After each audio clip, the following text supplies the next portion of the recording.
Hey guys, आज मैं explain करने वाला हूँ the secret romantic guest house season 1 के एपिसोड नंबर 8 को। अगर आपने अभी तक पिछले एपिसोड नहीं देखे हैं तो प्लेलिस्ट का लिंक आपको डिस्क्रिप्शन में मिल जाएगा।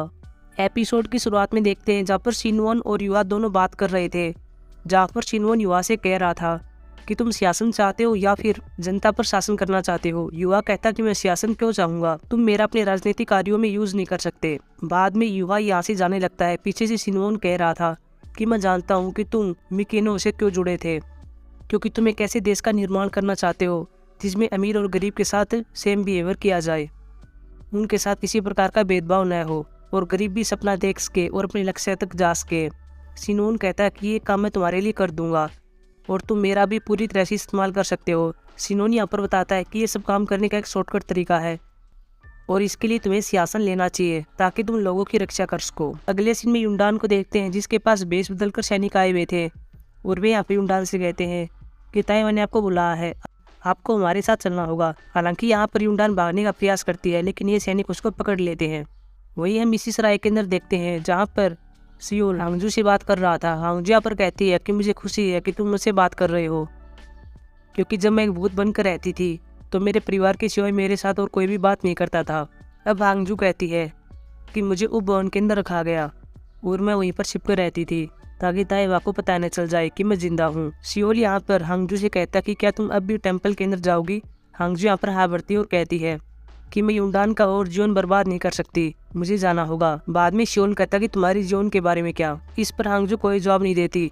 बाद में सियोल बाहर आता है और वहाँ पर एक महिला से पूछ रहा था कि युंडान कहाँ पर है। वह महिला बताती है कि वो खतरे में है। यहाँ पर 2 सैनिक आए थे और उसको ले गए।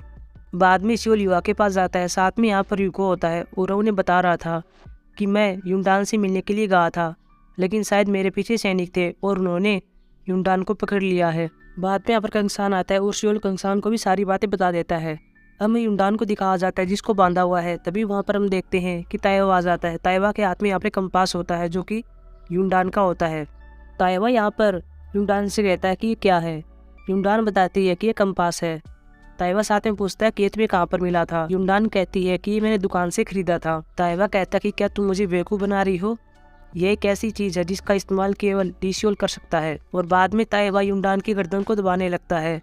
युंडान यहाँ पर मरने वाली होती है। बाद में युंडान यहाँ पर बताती है कि जब मैं छोटी थी तब मैं लिसियोल से मिली थी, उसको सैनिक खोज रहे थे लेकिन मैंने उसकी मदद की थी और उसने मेरे प्रति अपना आभार व्यक्त करने के लिए यह कंपास मुझको दिया था। साथ में युंडान बताती है कि उसी दिन मेरे पिताजी का अंतिम संस्कार भी था। बाद में ताइवा कहता है कि वो टेम्पल के अंदर कौन था जिसने नकाब लगाया हुआ था। युंडान कहती कि उसके बारे में मैं नहीं जानती। बाद में ताइवा बाहर आता है जहाँ पर हम युवा को देखते हैं और युवा यहाँ पर ताइवा से कहता कि आपने यहाँ पर एक लड़की को बंदी बना हुआ है और ये गलत है। ताइवा कहता कि तुम्हारा इससे कोई भी लेना देना नहीं है। युवा कहता कि मैं फूलों की सराय के अंदर रहता हूँ इसलिए मेरा इसी लेना देना है। बाद में युवा कहता है कि मैं युंडान का कर्ज चुकाऊंगा। इसके बाद वह उसे कुछ चांदी के सिक्के देता है और कहता है कि तुम ये ले लो और फूलों के बगीचे को छोड़ दो और युंडान को बाहर लाओ और उसे जाने दो। बाद में तय वैसा ही करता है और युवा यहाँ पर युंडान को बाहर ले आता है।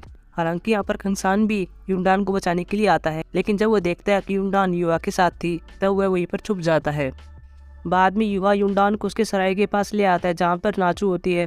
साथ में यहाँ पर हांगजू को देखते हैं। हांगजू यहाँ पर अब टेम्पल के अंदर जाने वाली थी। युंडान उसको रोकती है लेकिन हांगजू उसकी बात नहीं मानती। युंडान यहाँ पर कहती है कि अब हम फूलों के सराय के अंदर वापस जा सकते हैं, युवा ने पैसा दे दिया है। हांगजू कहती है कि अच्छी बात है लेकिन मैं वहाँ पर जाऊँगी तो कुछ नहीं बदलेगा, वहाँ पर भी मैं भूत बनकर रहूँगी, इसलिए मुझे टेम्पल के अंदर जाना होगा। साथ में वह युंडान को एक चीज़ भी देती है और कहती है कि ये चीज़ मैं तुमको तुम्हारी शादी के वक्त देना चाहती थी लेकिन इसे तुम अभी ले लो। और बाद में वह यहाँ से चली जाती है। साथ में अपने पुजारी भी आया था और हांगजू उसी के साथ जाती है। अगले सीन में देखते हैं जहाँ पर ताइवा हवारियों से बात कर रहा था। बाद में यहाँ पर बनिया भी आ जाती है। बनिया के आने के बाद ताइवा यहाँ पर हवारियों से कहता कि तुम बाहर जा सकती हो। हवारियों यहाँ पर बाहर चली जाती है और बाद में बनिया यहाँ पर ताइवा से कहती है कि आप जो कुछ भी कहेंगे मैं वही करूँगी। ताइवा यहाँ पर बनिया से कहती है कि तुमको युंडान से दोस्ती करनी होगी। अगले सीन में देखते हैं जहाँ पर युंडान बगीचे की सराय के अंदर आ जाती है और वहाँ पर सभी से मिलती है। बाद में वह कंगसान के पास जाती है जो कि प्रैक्टिस कर रहा था क्योंकि उसकी परीक्षा नज़दीक आने वाली है। युंडान यहाँ पर एक जगह पर आकर बैठ जाती है और सूरज की किरणें उसके मुंह पर लग रही थी। बाद में कंगसान उसके आगे आता है और छाया कर देता है। युंडान कहती है कि तुमको ऐसा करने की जरूरत नहीं है, तुम बहुत ही थक गए होगे, तुम बैठ जाओ। लेकिन कंगसान कहता है कि कोई बात नहीं। युंडान यहाँ पर कंगसान से कहती है कि शायद कल रात तुमने मेरी चिंता की होगी। कंगसान कहता है कि मैं तुम्हारी चिंता क्यों करूँगा, और वैसे तुम यहाँ पर क्या कर रही हो। युंडान कहती है कि मुझे मेरा सराय वापस मिल गया है क्योंकि युवा ने मदद की है, उसने पैसे दिए हैं। कंगसान कहता है कि ये तो अच्छी बात है। बाद में युंडान कंगसान से कहती है कि तुम चौकीदार के बारे में चिंता मत करो, मैंने उसके बारे में ताया को कुछ नहीं बताया। कंगसान कहता है कि क्या तुम अब भी मानती हो कि मैं चौकीदार हूँ। बाद में युंडान कंगसान से कहती है कि क्या तुम कंगसान बनकर नहीं रह सकते, तुम इतने खतरनाक काम क्यों करते हो। कंगसान कहता है कि मैं इसके बारे में कोशिश कर रहा हूँ और सही समय आने पर मैं तुमको बता भी दूंगा कि मैं कौन हूँ और ये काम क्यों कर रहा हूँ। युंडान कहती है कि शायद वह सही समय कभी नहीं आएगा। बाद में कंगसान कहता है कि जब मैं परीक्षा पास कर लूंगा तो आते ही तुमको बता दूंगा कि मैं कौन हूँ। बाद में युंडान अपने सराय के अंदर आती है जहाँ पर वो बनिया से मिलती है। युंडान यहाँ पर बनिया से कहती है कि तुम यहाँ पर क्या कर रही हो। बनिया यहाँ पर कहती है कि जब तुम यहाँ से चली गई थी तब मैं यहाँ पर तुम्हारे कमरे के अंदर रह रही थी, लेकिन आज मैं यहाँ पर अपना सामान लेने के लिए आई हूँ। युंडान यहाँ पर बनिया से कहती है कि तुम यहाँ पर जब चाहो आ सकती हो। बनिया कहती है कि ठीक है, और इन दोनों की यहाँ पर एक अच्छी दोस्ती हो जाती है। अगले सीन में देखते हैं जहाँ पर पार्क भी ली चांग से मिल रही है और उसे बता रही है कि रानी डाउजर ली शोल की मदद करती है, उसे पैसा देती है। क्या आप ये बात जानते हैं। ली चांग कहता कि हाँ मैं बात जानता हूँ। पार्क भी कहती है तो आपने रोकने की कोशिश क्यों नहीं की। ली चांग अब कहता है कि मैंने उसे रोकने की कोशिश की थी, लेकिन बाद में उसने अपनी जीभ काट ली और कह रही थी कि अगर अगली बार ऐसा किया तो मैं खुद को मार लूंगी, इसलिए मैं कुछ नहीं कर सका। पार्क भी यहाँ पर ली चांग से कहती है कि रानी डाउजर के साथ एक नौकरानी काम करती है जो कि कोर्ट लेडी है जिसका नाम किम है, और वह हर रोज महल से बाहर जाती है और वह ली शोल को पैसे देती है, शायद हमें उससे मदद मिल सकती है। अगले सीन में देखते हैं जहाँ पर युंडान और बाकी सभी बाजार में आए हुए हैं, लेकिन वहाँ पर एक आदमी कुछ लोगों को मार रहा था क्योंकि यह राजा का हुक्म था। क्योंकि यहाँ पर ये लोग थे, इन्होंने उसी बुक को पढ़ लिया था जिस बुक से ली चांग नफरत करता है। साथ में यहाँ पर युहा देखता है कि इन लोगों में उसका एक दोस्त भी है जो कि उसके साथ गुप्त कमरे में रहता था और हमारे साथ मीटिंग करता था, उसको भी यहाँ पर मार दिया जाता है। साथ में यहाँ पर युवा एक फ्लैशबैक सीन को याद करता है जहाँ पर वह सिनवोन से बात कर रहा था। सिनवोन यहाँ पर युवा को बताता है कि ली चांग बहुत ही अधर्मी और अत्याचारी है, वह देश को बर्बाद कर रहा है, हमें उसको रोकना होगा। सिनवोन यहाँ पर कहता है कि पार्क गवी ने एक लड़के को जन्म दिया था, लेकिन यह ली चांग का खून नहीं था, और जब यह बात सभी को पता चलेगी तो सिंहासन पर किसी और को बैठने के लिए मांग की जाएगी और तुम्हें सिंहासन पर आना चाहिए। युवा कहता है कि मैं ऐसा कैसे कर सकता हूँ। सिनवोन कहता है कि तुम एक शाही खानदान से हो और तुम ऐसा कर सकते हो, साथ में लोग तुम पर विश्वास भी करते हैं और सिंहासन पर बैठने में मैं तुम्हारी मदद करूंगा। अगले सीन में युंडान को देखते हैं जो कि सफाई कर रही थी, लेकिन वहाँ पर वह देखती है कि बॉक्सूल अपने घर के अंदर नहीं है। वो आदमी वहीं पर कंगसान होता है और वो उसे पूछती है कि बॉक्सील कहाँ पर है। कंगसान यहाँ पर कहता है कि तुम सराय छोड़कर चली गई थी तो वह भी यहाँ से चला गया, और वैसे भी उसका तो अफेयर चल रहा था, इसलिए वह यहाँ से भाग गया है। युंडान यहाँ पर कंगसान से कहती है कि कोई भी गायब हो जाए लेकिन तुमको किसी की चिंता नहीं होती। बाद में कंगसान के पास आती है और कहती है कि तुम्हें अगर ली शोल का पता चल जाए तो तुम मुझे बता देना। मैं उसे बताना चाहती हूँ कि मैंने उसके राज को राज नहीं रखा, मैंने उसके राज को ताइवा को बता दिया है। बाद में कंगसान कहता है कि तुम कहना क्या चाहती हो। युंडान अब कंगसान के कान में आराम से कहती है कि जब मैं छोटी थी तब मैं ली शोल से मिली थी, मैंने उसकी रक्षा की थी, मैंने उसकी मदद की थी क्योंकि उस टाइम उसको सैनिक खोज रहे थे। साथ में युंडान कहती है कि ताइवा ने उस कंपास को भी ले लिया। कंगसान कहता है कि कंपास से तुम्हारा क्या मतलब है। युंडान बताती है कि जब मैंने ली शोल की मदद की थी तो उसने उसके बदले मुझे कंपास दिया था जो कि बहुत ही कीमती था, लेकिन ताइवा ने वह मुझसे ले लिया और मुझे बहुत ही डर लग रहा है क्योंकि ली शोल के लिए वह कंपास पूरी दुनिया थी, उसने अपनी पूरी दुनिया को मुझे सौंप दिया था। कंगसान कहता है कि तुमने बहुत ही अच्छा काम किया है और शायद ली शोल भी ऐसा ही चाहता हो। बाद में युंडान यहाँ पर फिर से सफाई करने लगती है और यहाँ पर कंगसान के हाथ में किताब होती है और उस पर वह युंडान का सफाई करते हुए चित्र बना रहा था। अगले सीन में युवा को देखते हैं जो कि वारियुंग से बात कर रहा था। युवा यहाँ पर वारियुंग को बताता है कि मैंने सिनवोन से बात की थी और वह मुझे सिंहासन पर देखना चाहता है ताकि मैं यहाँ पर लोगों की रक्षा कर सकूँ। वारियुंग कहती है कि ठीक है, जब हम फिर से मिलेंगे तो तुम मुझे अपनी वसीयत दे देना जो कि तुम्हारे खानदान का सबूत होगा।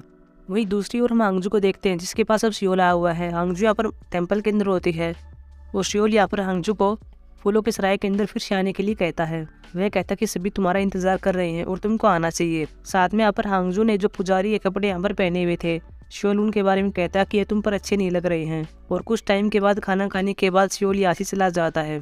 अगले सीन में युंडान को देखते हैं जो कि ब्यूंगैंग में आई हुई है, लेकिन यहाँ पर कंगसान उसका पीछा कर रहा था।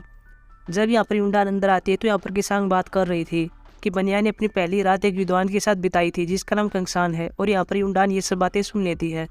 बाद में युंडान अंदर आती है, कंगसान भी अंदर आ जाता है जहाँ पर वो बनिया से बात कर रहा था। बनिया यहाँ पर कंगसान से कहती है कि यहाँ पर सभी किसान को पता चल गया है कि मैंने अपनी पहली रात तुम्हारे साथ बिताई थी। बनिया साथ में कंगसान से कहती है कि तुम जब भी यहाँ पर आओ तुम मुझे बता देना, मैं सबसे पहले तुम्हारी सेवा करूंगी। कंगसान यहाँ पर युंडान को देखता है, युंडान यहाँ जा रही थी। तभी हम देखते हैं कि यहाँ पर युवा का भाई गिलजुन युंडान से कहता कि तुम मेरे कप में शराब भरो। साथ में गिलजुन कहता कि तुम भी यहाँ पर किसान की तरह हो, लेकिन तुम सुंदर हो, इसलिए तुम मेरे साथ एक रात बिताओ। साथ में वह युंडान को पैसे देने की बात भी करता है। युंडान यहाँ पर उसके पास आती है, वह शराब तो नहीं भरती लेकिन वह शराब उसके कपड़ों में गिरा देती है और बाद में गिलजुन उसको मारने वाला होता है। लेकिन तभी यहाँ पर कंगसान उसका हाथ पकड़ लेता है और कहता कि अगली बार तुमने ऐसा किया तो मैं तुमको मार डालूंगा। और बाद में वो गिलजुन को छोड़ देता है। लेकिन बाद में पीछे से गिलजुन एक मिट्टी के बर्तन को युंडान पर मारने वाला था, लेकिन कंगसान बीच में आ जाता है और वह कंगसान को लग जाता है। कंगसान अब गिलजुन के पीछे भागने वाला था, लेकिन यहाँ पर युंडान कंगसान का हाथ पकड़ लेती है और उसे ऐसा न करने के लिए कहती है। बाद में ये दोनों एक वैद्य के पास आते हैं जो कि कंगसान के हाथ पर एक मरहम पट्टी लगाता है, क्योंकि कंगसान के हाथ में चोट लग गई थी। हालांकि जब ये दोनों साथ में जा रहे थे तभी यहाँ पर युंडान उस बात का जिक्र करती है कि तुम ब्यूमैंग में वहाँ पर महिलाओं के लिए जाते हो, उनके साथ रात बिताते हो। लेकिन अब यहाँ पर कंगसान कहता कि तुम कहना क्या चाहती हो। युंडान यहाँ पर कहती है कि मैंने वहाँ पर किसानों से सुना था कि तुमने बनिया के साथ रात बिताई थी। लेकिन कंगसान कहता है कि ऐसा कुछ भी नहीं हुआ था, मैंने सिर्फ उसको बचाया था। और इस बात से युंडान खुश हो जाती है। अगले सीन में लीचांग को देखते हैं जिसने कोर्ट लेडी किम को बांधा हुआ है और उसे पूछता है कि लीशोल कहाँ पर है, वह कहाँ पर रहता है। ये सब बातें वह कोर्ट लेडी किम से पूछ रहा है, लेकिन कोर्ट लेडी किम कहती है कि मैं तुमको कुछ भी नहीं बताऊंगी और बाद में लीचांग इसको मरवा देता है। अगले सीन में देखते हैं जहाँ पर युंडान और बाकी सभी बैठे हुए थे। यहाँ पर आज इन सभी की परीक्षा होने वाली थी। अगले सीन में देखते हैं जहाँ पर कंगसान अपनी परीक्षा देने के लिए आ जाता है। यहाँ पर हम लीचांग को देखते हैं, यहाँ पर परीक्षा शुरू होने वाली थी, लेकिन यहाँ पर लीचांग खेल वो किसी दूसरे मोड़ पर ले जाता है और कहता है कि खेल किसी और तरीके से होगा। यहाँ पर जो खेल करवा रहा था वह कहता है कि हम ऐसा नहीं कर सकते, हमने इसकी योजना भी नहीं बनाई थी और इससे इनको चोट भी लग सकती है। लेकिन लीचांग उसकी बात नहीं सुनता। बाद में यहाँ पर एक खेल को शुरू किया जाता है। हालांकि यहाँ पर कंगसान का हाथ दर्द करता है, उसमें से खून बाहर आने लगता है, लेकिन किसी तरह वो इस खेल को जीत जाता है। इससे लीचांग बहुत ज़्यादा खुश होता है और वह कंगसान को एक टोपी पहनाता है और कहता है कि तुम मुझसे क्या चाहते हो, अगर तुम कुछ चाहते हो तो मुझे बता दो। कंगसान यहाँ पर कहता है कि मैं आपके निकट रहना चाहता हूँ और पूरी ईमानदारी से आपके लिए सेवा करना चाहता हूँ, और लीचांग इसके लिए हाँ भर देता है। वहीं दूसरी ओर हम युंडान को देखते हैं जो कि कंगसान के रूम में सफाई कर रही थी। उसे वहाँ पर एक बुक मिलती है और यह बुक वही होती है जिसकी वजह से लीचांग सभी को पकड़ रहा था और उन्हें मरवा रहा था, क्योंकि वे सब इसी बुक को पढ़ रहे थे। लीचांग यहाँ पर इस बुक के अंदर देखती है कि उसने यहाँ पर उसी का चित्र बना हुआ है और यह चित्र सभी पेजों पर था। साथ में यहाँ पर बॉक्सील का घर भी था और जैसे जैसे यहाँ पर युंडान पेज पलट रही थी वैसे वैसे वह बॉक्सील घर के नज़दीक आ रही थी। और आखिर में हम देखते हैं कि बॉक्सील घर से एक लड़का बाहर निकलता है जो कि लीशियोल होता है और वह युंडान के सामने खड़ा था। बाद में युंडान बाहर आती है और वह बॉक्सील घर को देख रही थी। तभी हम देखते हैं कि यहाँ पर कंगसान भी आ जाता है। युंडान यहाँ पर कंगसान को देखती है, उसे पता चल जाता है कि यह परीक्षा जीत चुका है। युंडान यहाँ पर कंगसान से कहती है कि तुमने पहली बार में ही परीक्षा जीत ली, लेकिन तुमने मुझसे कहा था कि जब तुम परीक्षा जीत जाओगे तब तुम मुझे बताओगे कि तुम कौन हो। साथ में युंडान यहाँ पर कंगसान को किताब में और चित्र भी दिखाती है जो कि कंगसान ने बना था। इसके बाद हमें यहाँ पर फ्लैशबैक सीन में दिखाया जाता है जहाँ पर लीशियोल युंडान से कह रहा था कि जब हम अगली बार मिलेंगे तब मैं तुम्हें अपना नाम बता दूंगा। अब यहाँ पर कंगसान युंडान से कहता है कि वह लड़का जो कि बॉक्सील घर के अंदर छिपा हुआ था वह मैं था, मैं लीशियोल हूँ। और बाद में एपिसोड समाप्त हो जाता है। सो गाइस, ये थी हमारी एक्सप्लेनेशन एपिसोड नंबर 8 की। अब हम मिलेंगे एपिसोड नंबर 9 के एक्सप्लेनेशन में जो कि मंडे को आने वाला है। तब तक के लिए बाय।